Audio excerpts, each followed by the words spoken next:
So perhaps come up here, Dr. Eddie, and I'll just ask you a few things about yourself so that people can get to know you a little bit.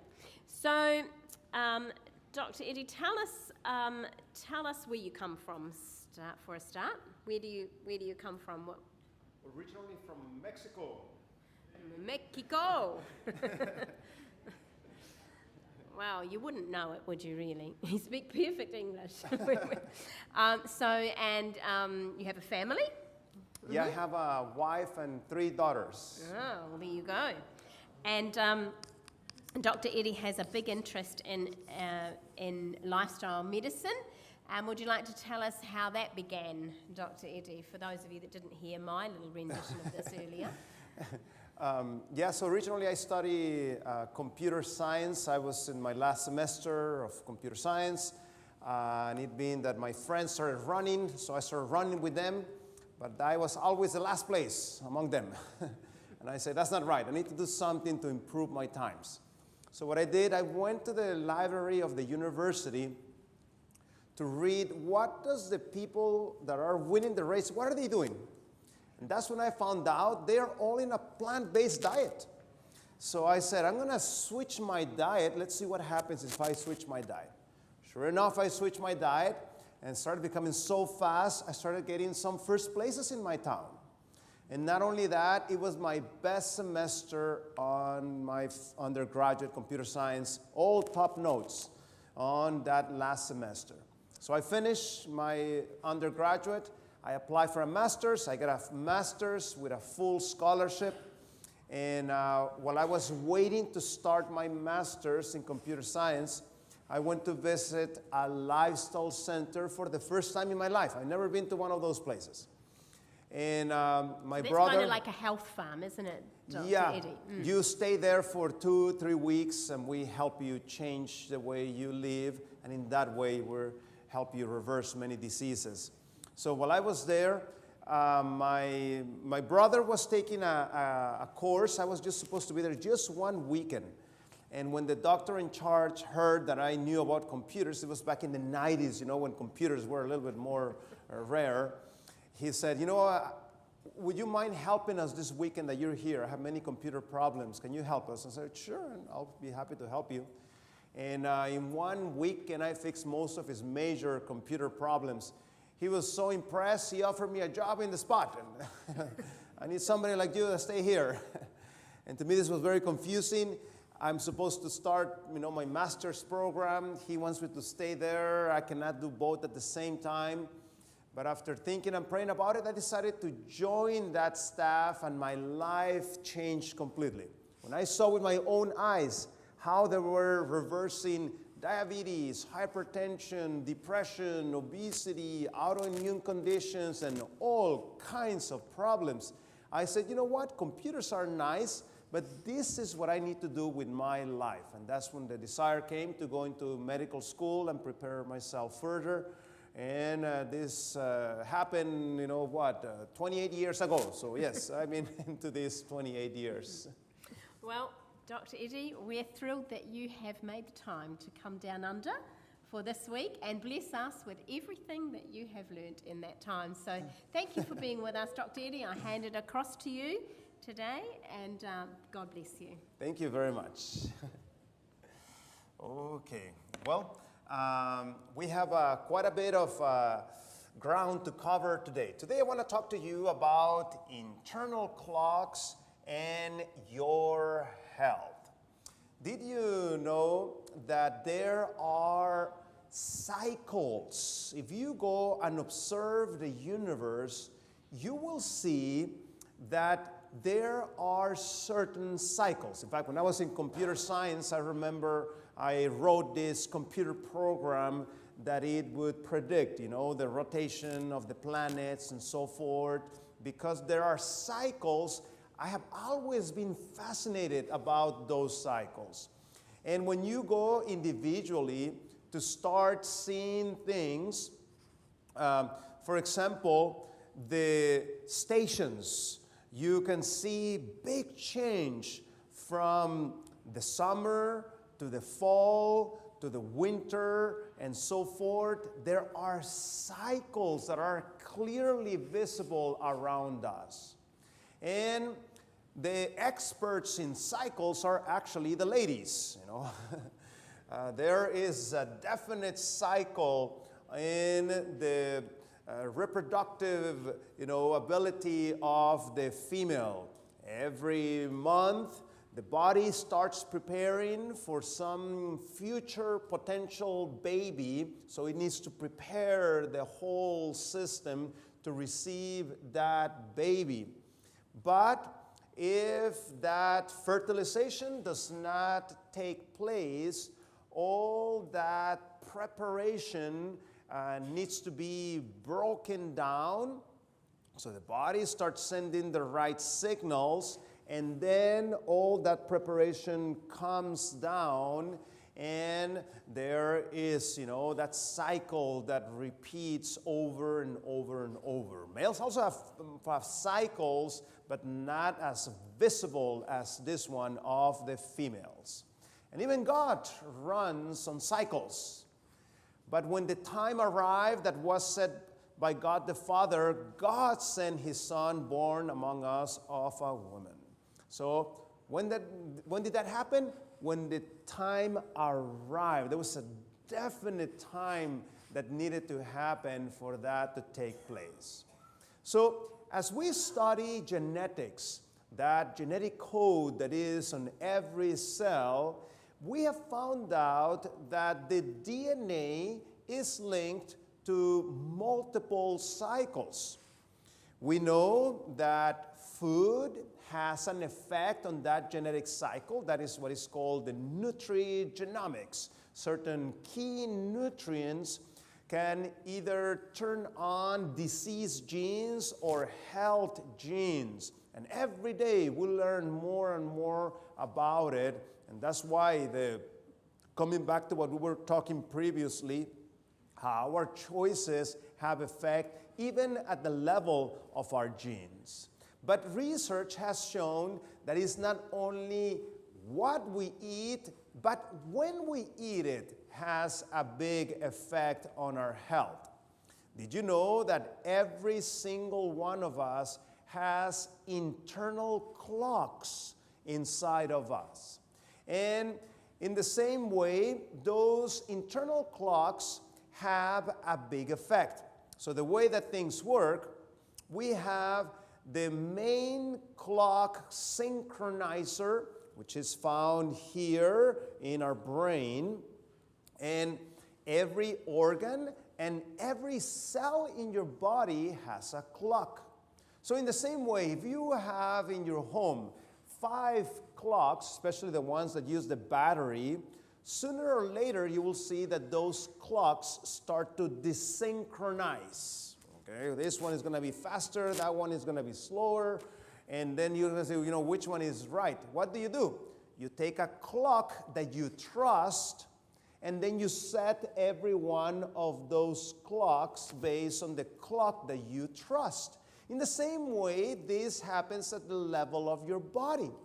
The main clock synchronizer needs to synchronize every clock in your body. And if there's synchronization taking place, this has been very well documented that disease happens when there is desynchronization. That's the reason why when you sleep bad, how do you feel?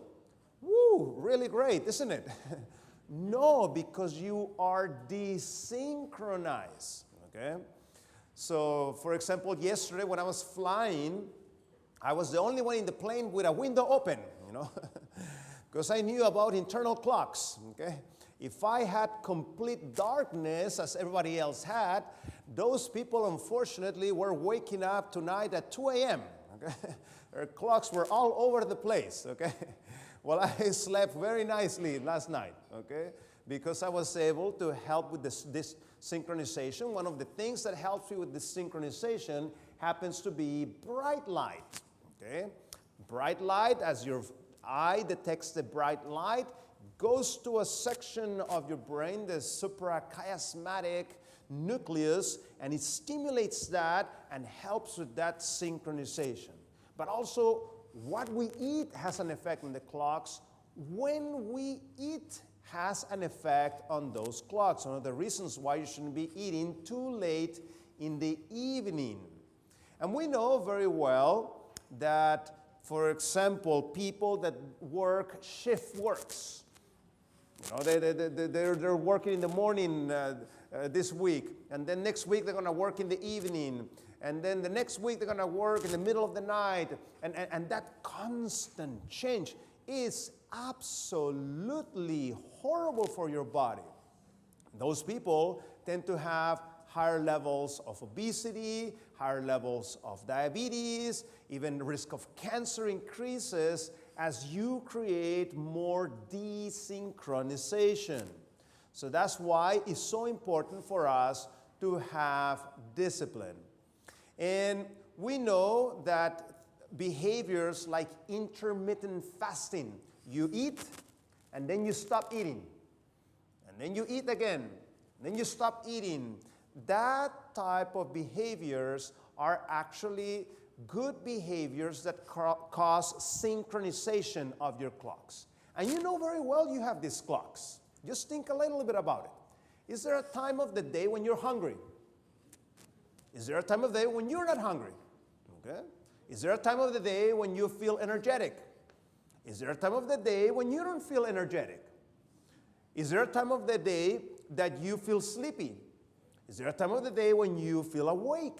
See, because there are internal clocks in our body. So the name of the game is to work and learn with those clocks so that things can work much better. When we're violating those clocks, that's when we get ourselves in trouble. And unfortunately, that disorganization, having your clocks, going at all times and so forth, they cause all kinds of problems in your body. So we know that when we have, we know that when you have health problems, sometimes that has a negative effect on those clocks. So for example, in this study, it was shown that when people are changing their normal routines, for example, among shift workers, 1 week is in the morning, the other one in the evening, and so forth. When you do that, your internal clocks are having a hard time catching up with those changes. Give me some water. And these circadian rhythms are the clocks that we have in our bodies that help us put that order. So the word circadian comes from the Latin, that first part that says circa, which means about, and the word day, about a day. So this is a 24-hour clock that we have. Depending on the time of the day, we have different best characteristics, best coordination, best alertness, and so forth, because we have those internal clocks in us. And one of the key hormones when we talk about circadian rhythms is a hormone by the name of melatonin. And melatonin has all kinds of effects on your body, from immunity to your ability to handle pain, to blood pressure, to your ability to fight cancer. Thank you. To your ability to keep your blood circulating correctly, and so forth. In fact, I recorded a video about melatonin. It became viral. It has 2.8 million views. Wow. That's the good news. The bad news is that it's in Spanish.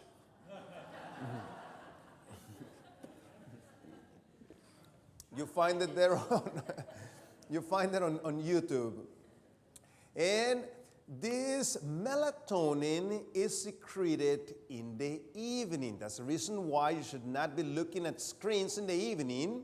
Okay? And if you have to have a blue light blocker, because it tells your body to be awake. So the earlier in the evening you go to bed, the more melatonin you get in your body. And there are some people that say, "But doctor, I'm a night owl. I function better in the evening." That's what you think, but that's not what your body thinks. You know, they had this experiment. This is the published paper, Journal of Nature, one of the top journals in the world. They took these night owls and they sent them on a tent and they took away their electronics. Guess what? Every single one of them became morning person. Okay? So if you are violating the synchronization of your internal clocks, you may think that you're a night owl, but you're not. Okay? You are a day person. You know, that's the way that God made it. In fact, this topic of melatonin is so important. The Nobel Prize of 2017 went to this group of researchers that were studying circadian rhythms and melatonin.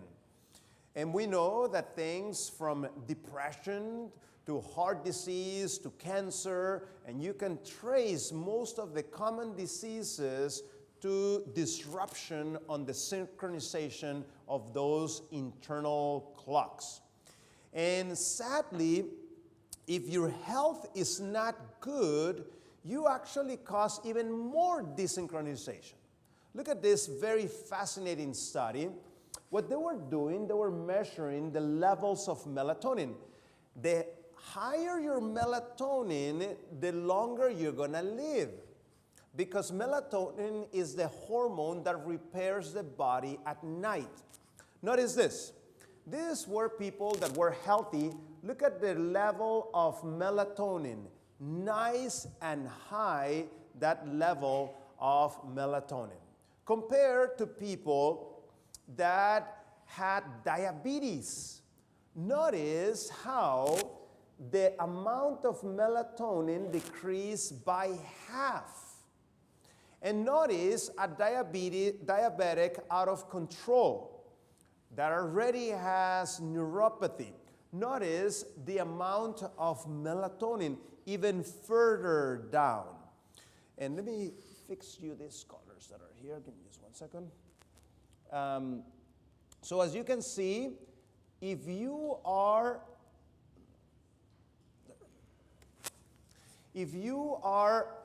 having issues with diabetes, what can you do? Well, let me show you one of my published papers. This is one of our patients. This came out in a journal from the American Heart Association, Atherosclerosis, Thrombosis, and Vascular Biology. Classic patient that comes to the lifestyle program. Patient with diabetes, taking 1 medication. Patient with high blood pressure, taking 2 medications. And look at his weight. 173 kilos, and blood pressure of 150/78. Now, in only 3 weeks of intensive lifestyle changes with the plant-based nutrition and the exercise, putting synchronization in their clocks by sending them early to bed and all these good behaviors, he was able to lose 7 kilos. Notice that his blood pressure came down to normal levels. We had to stop the blood pressure medication. His glucose came down to acceptable levels. We had to stop his diabetic medication. And the patient continued doing the changes at home. And you can see in a matter of 11 months, if you are European-minded, then you have the parenthesis numbers. Those are for you. Okay? The American ones are the other ones. So look at those cholesterols. Perfect. This is where we want your cholesterol. Your bad cholesterol. Perfect. That's the way that it should be. But the most surprising number that we see here is something that is called the hemoglobin A1C.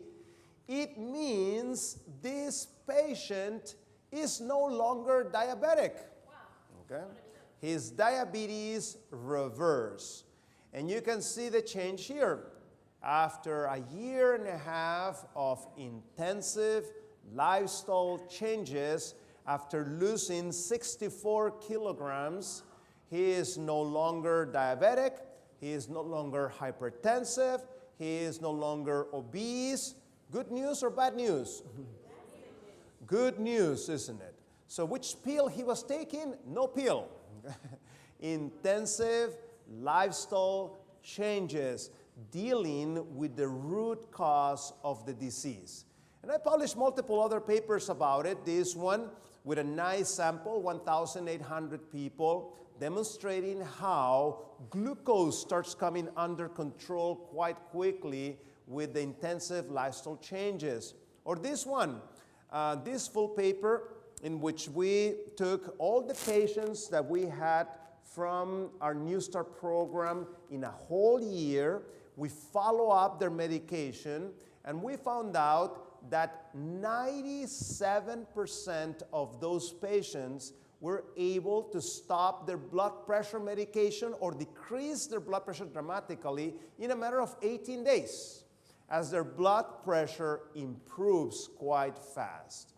So this is another one of our patients. He came to us with diabetes, hypertension, obesity, allergies, prostate problems, and he was taking this bag of medication. After helping him change his lifestyle, this patient was able to stop all those medications, and we did the mathematics. He is saving $53,850 of medication he no longer needs to take. Good or bad? Good, isn't it? So not only your health improves, your wallet also improves. Okay?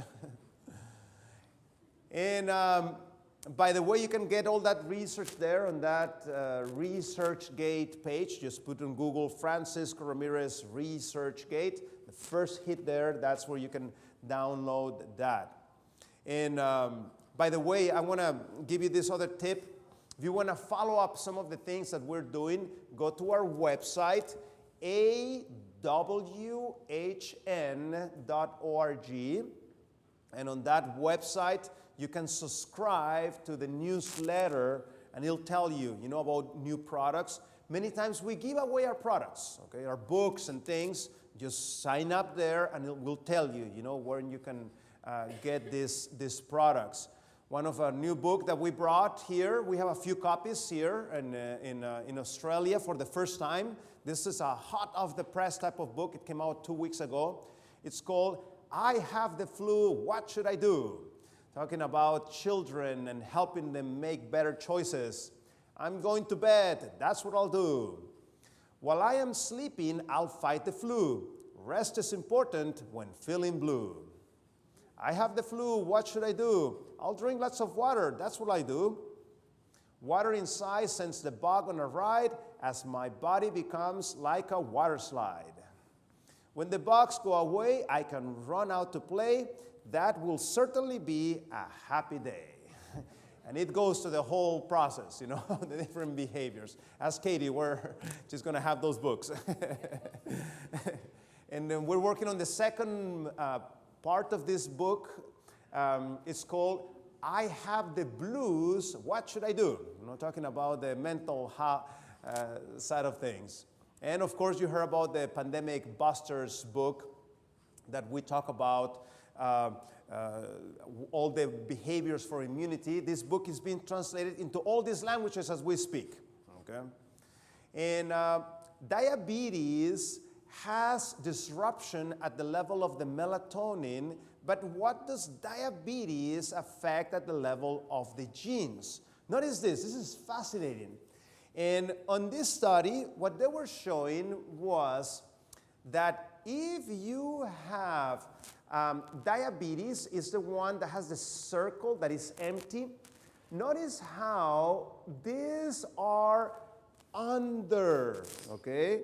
compared to people that are obese but they're still healthy, notice how there is a better expression of the genes. I want nice, high expression of my genes.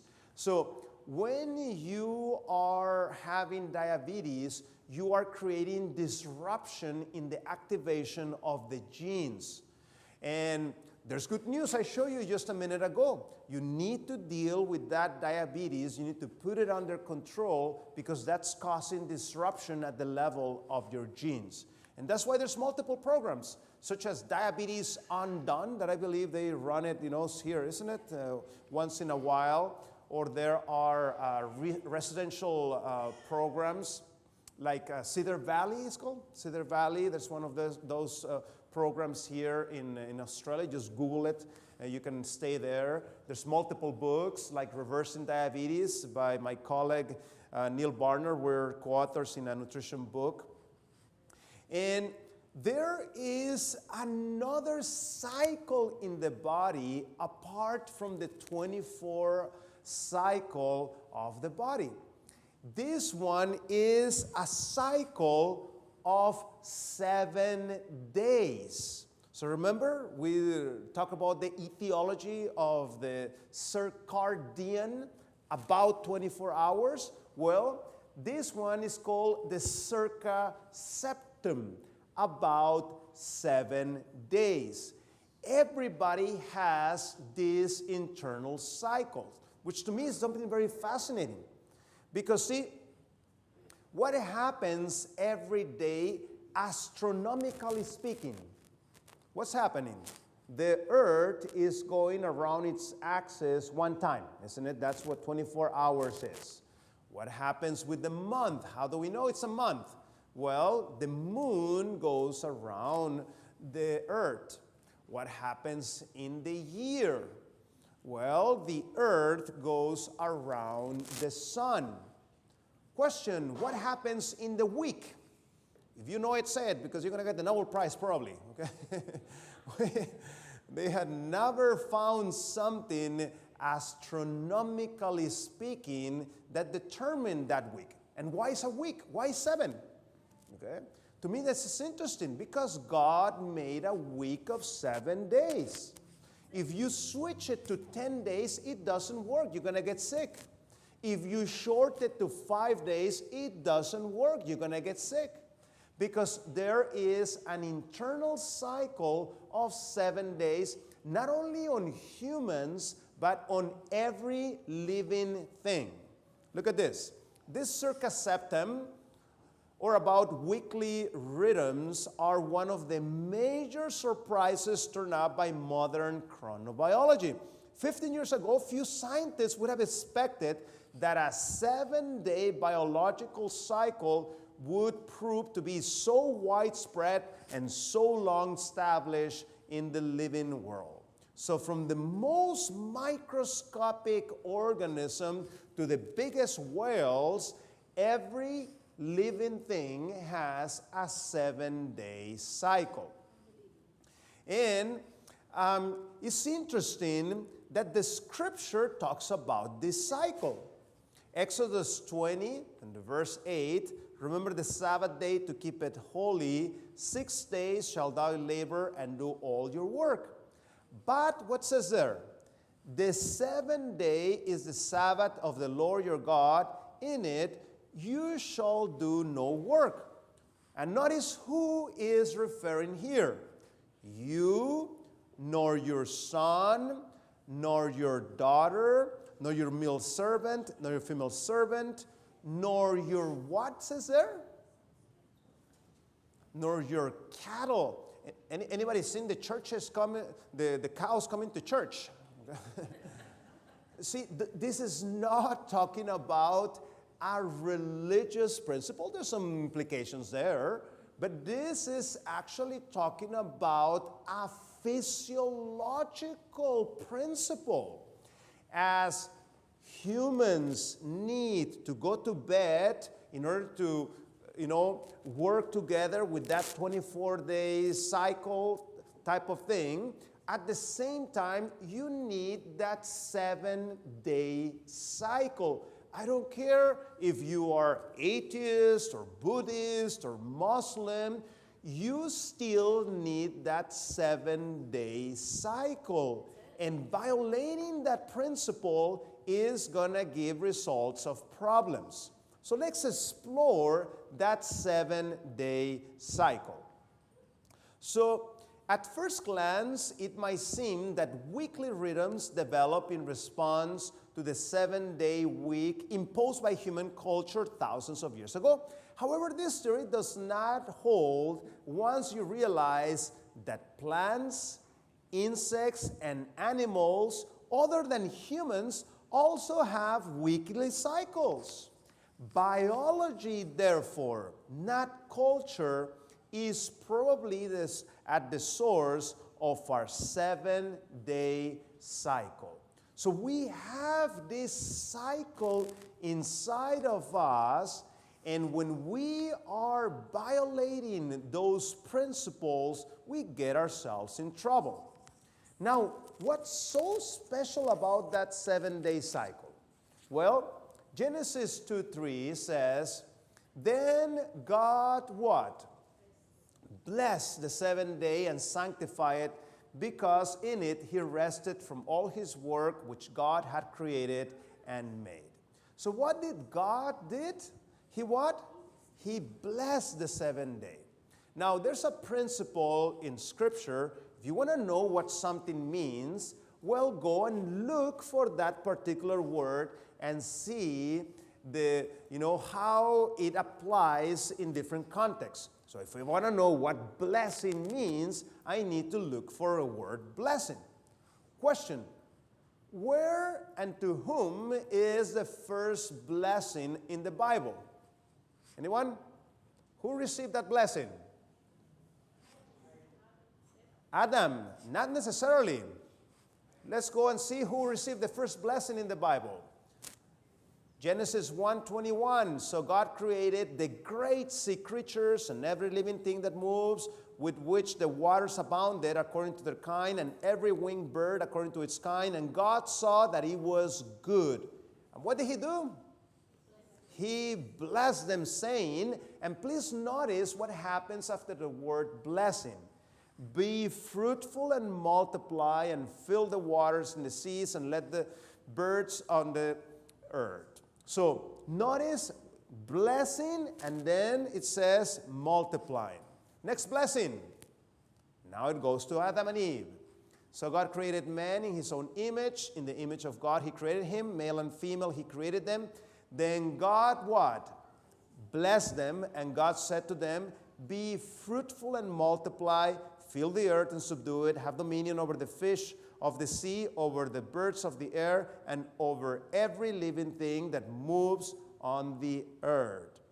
So notice, blessing and then be fruitful. Next one, next blessing goes to Noah. So God blessed Noah and his sons, and he said to them, what? Be fruitful and multiply. Now, what do we have in us as humans that is in constant multiplication? What's in us like that? Something by the name of cells. The cells, most of them, not all of them, but most of them are busy multiplying. Cells, for example, in your mouth. Every time you eat, you scrape cells in your mouth, and the body needs to create new cells. If not, you'll get holes in your mouth. Okay? Your intestines, as the food is traveling through the intestine, it's scratching that intestine. And those cells need to be multiplied in order to fill, those holes that are created by the food you're eating. So in the human body, there are 274 different types of cells.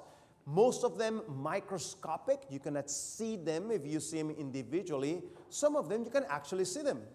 The biggest cell in your body is the one that runs from the back of your back to your leg, the sciatic nerve, you can literally see that nerve, okay? Something that you can visualize. So those cells need to be multiplying, and when you are multiplying, you commit mistakes. The blessing of God is what? A healing power. And those who are abundant in benefiting others will realize that wondrous blessing in both heart and life. So then, the cells need to multiply. As the cells multiply, that creates mistakes. In the same way, if I give you a paper, full paper, and I tell you, I want you to copy every word that is there into this other paper, what's going to happen sooner or later? You're going to make a mistake, yes or no? In the same way, when I multiply a cell, I need to copy the DNA of that cell, and I will introduce errors. There's no question about it. So, what starts and what stops those genes that activate this process? You know, there's 24,000 different genes in your body. Think about 24,000 apps that you have in your cells, that they do from reparation to the maintenance and the functioning and everything. There's all kinds of different genes there. And the cells, they need to be able to activate. This is a micro photography from National Geographic. And let me tell you what you're seeing. You see this big, ugly thing here in the middle? That is a cancer, okay? And you see this white, fluffy little balls that are, you see them all over the place? Those are the cells of your immune system. But the cells of the immune system, they cannot be active all the time. If not, anything that they would bump, they will be destroying all over the place. Can you see the problem? So they have a switch. There needs to be a click to activate those cells of the immune system. So who does the click, and when does that click takes place? Well, notice when the click took place, now this is the same cancer that you saw a minute ago. This is what remained of that big ball of cancer. Now notice how these cells of the immune system, when they activate it, they actually change their formology, their form change. Notice how now they're elongated, okay? When they were releasing all the toxic chemicals that were put on that cancer. So what do you need it? You need it to do click, isn't it? So when you do click, this is what happens. So let's go and travel inside a nucleus of the cell. Inside the nucleus of the cell, that's where you find the famous DNA. Okay, that's where the DNA is located. And then when there is click to activate, then what happens, there is a micro machine that needs to assemble, and it will open that DNA very carefully without damaging it. And then another micro machine needs to assemble and make a copy of this DNA. And then, did you know what is the name of this thing that we just made a copy of? That is the mRNA. That is the famous mRNA. Okay? that wasn't quite a bit in the news here in Australia. So the mRNA needs to open the door, and it needs to travel outside So mRNA is a copy of one of the genes of the DNA. So the mRNA needs to be interpreted. So there's another micro machine that assembles and now starts interpreting the famous mRNA. The way I interpret this, I have 3 complementary pairs that need to match the genetic code, and if they match, then on the bottom I start putting together a protein, okay? And it needs to be done accurately. One mistake and this thing is no good. So this thing needs to be done accurately. And there you can see the protein end result is coming out here. The genetic code is on the top. And then there's one more step that I need to do with this protein. Now I need to fold that protein. So there's another micro machine that knows how to fold proteins, and it starts to fold this protein in the right shape. And once that folding is done properly, again, one error in the folding and the protein is no good. So this is also something that needs to be accurately done. Once that protein is folded, then something that works as a truck comes and picks up this protein and takes it where it is needed. How simple is this? Something really simply? This is like really, really complex, isn't it? You know, I was taking a refresher course for some of the top experts on this subject. And you know what they were saying? They were saying, somebody designed this. There is no question about it. This is too complex. You cannot arrive at this step by step because either the thing is working or it's not working. You cannot have a step-by-step, build-up of this. So, in the same way is how you look for files in your computer. Your computer has different files, and what do? You find the file that you want, and you do the click, isn't it? That's how things work. So, the question is, who is doing the click? You know, it's like looking at a remote control car that is going around and it's not crashing. And you may say, oh, look at the car, it's so smart. Look at that, it's not crashing. Is the remote control the smart one?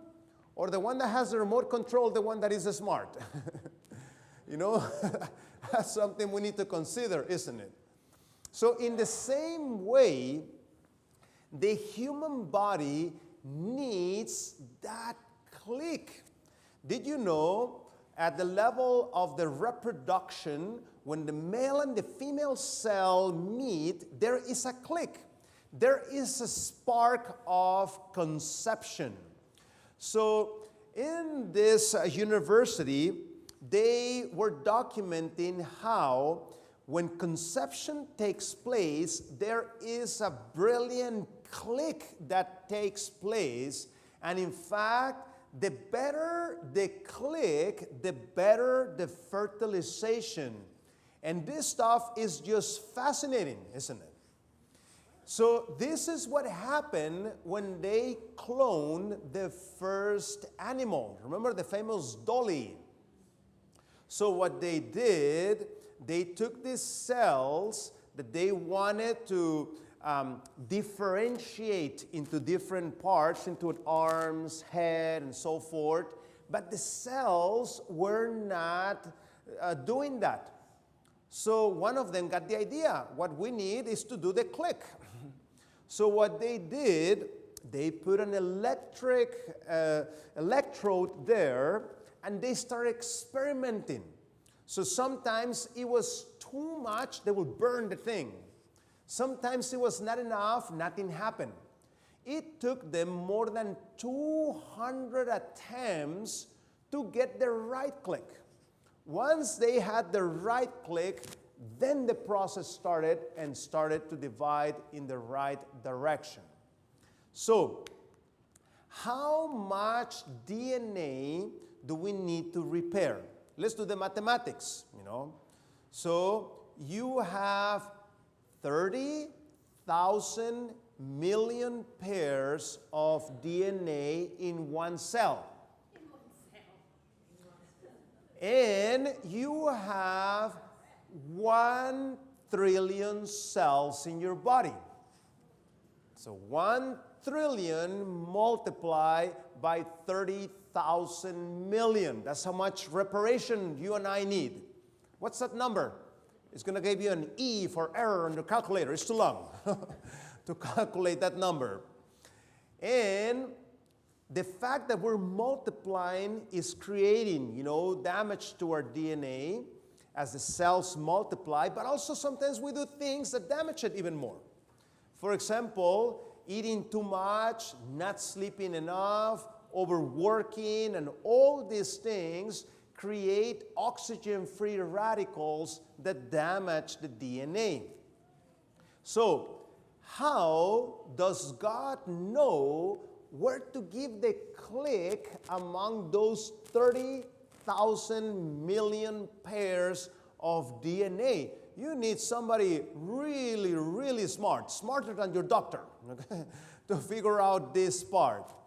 And in fact, you can do some very interesting mathematics. For example, we know that each generation, you're going to inherit mistakes to them. About 60 mutations after each generation. That's the reason why you shouldn't be marrying your cousin and your brother and so forth, because our mistakes are very similar. And by marrying somebody different, the probability that we're going to have the same mistakes is much less. And in that way, they can complement each other and give a more robust genetic code. And in fact, you can even do very interesting mathematics, because 60 mutations are introduced at each generation. You cannot be millions of years old, your DNA. It would be too many mistakes. Our DNA would be useless completely. Our DNA is only a few thousand years old because of the number of genetic errors that are introduced after each generation. So we are in constant need of reparation because of that. So the Sabbath is a very special day because it's the day that God repairs the DNA specially. Okay? So think about it, for example, like when your car is making a weird noise. What do? You run to the mechanic, isn't it? And you arrive to the mechanic and tell him, "Hey, mechanic, look at the sound my car is doing." What does the mechanic says? Turn off the car. Yes or no? You turn off the car, then the mechanic can put his hand there and start, the reparation process in your car. That's what happens on the seventh day. God is asking you, turn off the car. It's like the blessing of the melatonin.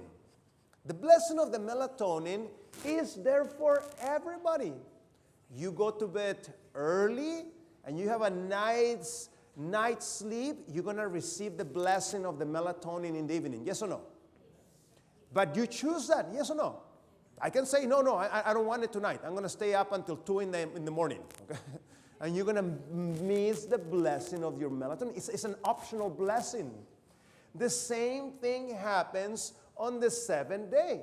God is asking you, turn off the car. But you can choose if you want to turn it off or not. So as I was telling you, because this is a physiological part of the human body. An interesting discussion took place with Jesus.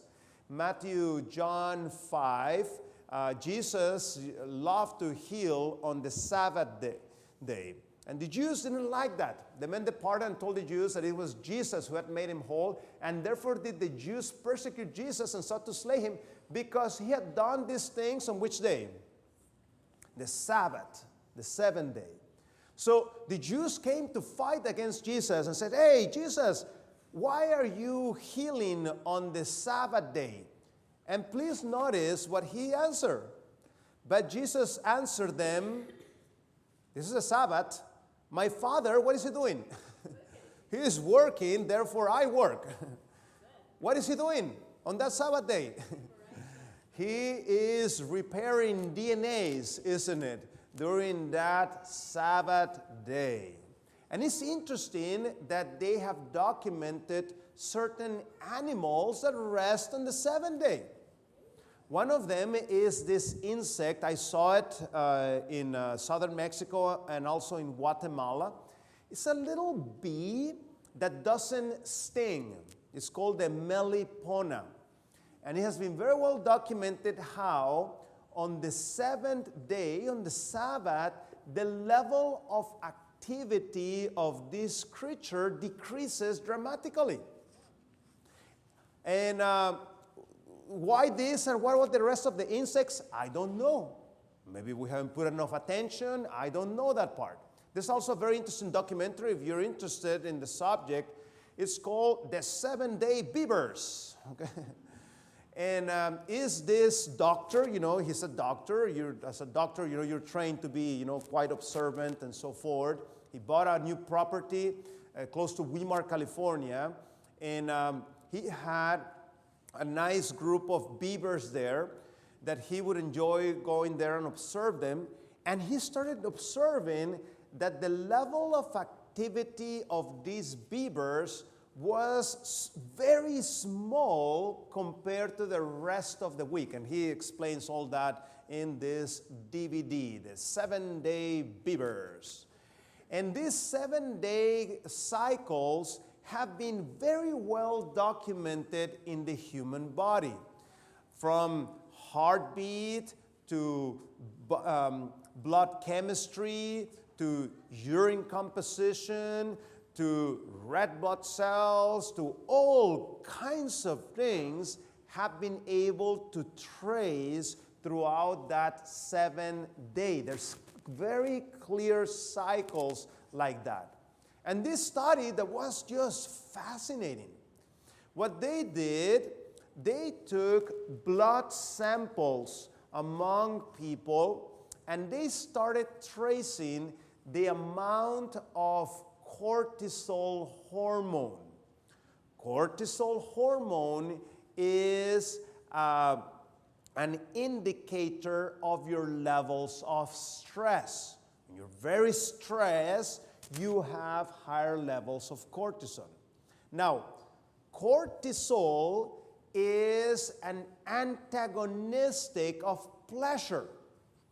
When you're like really, really stressed, it's very pleasurable, isn't it? Yes or no? No, isn't it? It's the opposite. So you can, document how the less stress, the more your ability to sense pleasure. And when they traced that, they saw that there is a very clear cycle in the human body. Okay? And this is what they publish in the paper. Notice the wording. It appears that there is a strong weekly rhythm in the day-to-day mood. This pattern shows a peak around Friday night. Anybody knows what happens on Friday night? Okay? That's when the Sabbath starts, isn't it? So the time in the body when you have the less stress is Friday evening. The body is prepared to rest. Sabbath day is the most pleasurable time of the whole week. Even Adam and Eve's honeymoon was timed like that, isn't it? It was Friday evening, okay? So even in that was taken into consideration, in God's mathematics. And the most stressful time, Mondays and Tuesdays. Those are the most stressful times of the week. In fact, most heart attacks happen on Monday, okay? Beware of the Monday. And in this, in this paper, they were trying to see, if you've ever been to Israel, I've been there a few times, you will see that they keep Sabbath there in Israel. And they were documenting how less people die on the Sabbath, okay, compared to the rest of the week. Again, due to the fact of those 7-day cycles, as there is less stress and more pleasure, you're less likely to die. And this other paper, trying to see, is this 7-day cycle something I'm copying from the culture, or is that something that is inside of me? We hypothesize the 7-day time structure of human beings is endogenous, it's programmed in our genes in origin, a hypothesis that is affirmed by a wide array of evidence. And we also hypothesize they are representative, at least in part, of a biological requirement for rest and repair 1 day out of 7. Just as the circadian structure is representative in part of the biological need for rest and repair. So we need that day of rest every week, and it's not just any. See, it's like the circadian rhythm. I can go to bed at, let's say, midday from 12 p.m. to 8 p.m. Do that. You will see how well you rest. You're not going to rest well because that's not the time to rest. In the same way, we have 7 days. The day to rest is on the Sabbath. And even airlines know that. You will see that the number of flights on Sabbath are the least of the whole week. In fact, it's the cheapest time to fly. Don't fly on Sabbath, it's not a good idea. But the reason why it's cheapest is because people fly the least on Sabbath. Even the people know that, okay? So people rather rest than go, and travel and so forth.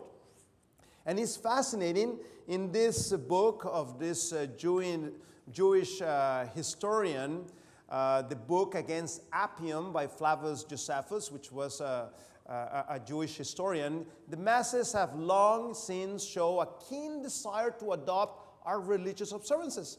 And there is not one city, Greek or barbarian, nor a single nation to which our custom of abstaining from work on the 7th day has not spread. Because it's the natural thing to do, to rest on the 7th day. So, today we have learned about the circadian rhythms, about 24 hours. We have learned about the circa monthly, about 30 days, circa annual, and about the 7-day cycles. And it's very interesting when you read in the Bible about the Sabbath, it's always related to pleasure. Like Isaiah 13 and 14, if you turn away your foot from the Sabbath, from doing your pleasure on my holy day, and call the Sabbath a what? Delight. Notice the pleasure language. The holy day of the Lord honorable, and shall honor him not doing your own ways, nor finding your own pleasure, nor speaking your own words, then you shall what? Delight. Do you see the word of pleasure? Yourself in the Lord, and I will cause you to ride on the high hills of the earth, and feed you with the heritage of Jacob your father. The mouth of the Lord has spoken it. So, we should not lie in bed Sabbath mornings because it's a Sabbath. We would have our preparations all ready the day before so that we could go to the service without hurry and worry. We would not stroll off and have a nice time to ourselves. We wanted our children to have all the privileges and blessings of God's sanctified rest. So may God bless you today especially. May you experience that reparation and regeneration that God wants to do in each of our bodies. Thank you very much.